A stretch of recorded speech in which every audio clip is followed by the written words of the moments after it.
Bonjour, donc on attaque le tout dernier paragraphe de ce chapitre dans lequel on va apprendre à étudier la parité d'une fonction qui n'est pas une fonction de référence, une fonction quelconque. Étudier la parité, ça veut dire vérifier si une fonction est paire, ou si elle est impaire, ou si elle n'est ni l'un ni l'autre. La méthode va toujours être la même, elle va consister à essayer d'exprimer f de moins x en fonction de x, puisque, je vous rappelle, f de moins x est égal à f de x dans le cas d'une fonction paire,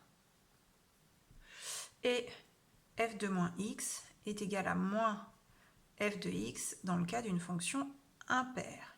Donc il faut qu'on arrive à prouver qu'on a soit l'une de ces deux égalités, soit pas du tout, pour arriver à savoir si notre fonction est paire, impaire ou ni l'un ni l'autre.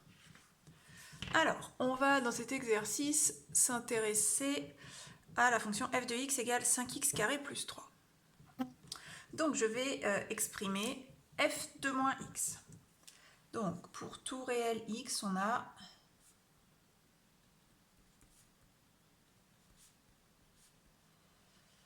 déjà, première chose à vérifier, il faut que moins x appartienne à l'ensemble de définitions. Comme ici elle est définie sur R, c'est bon. Du coup, je peux calculer f de moins x.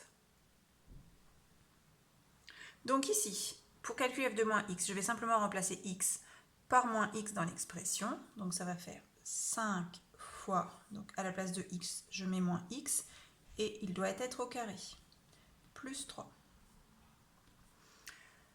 Moins x au carré, on l'a déjà rencontré dans la leçon, ça fait moins x fois moins x, et on sait que moins x fois moins x, ça va donner un résultat positif, puisque moins par moins, ça fait plus. Donc ça va faire x au carré.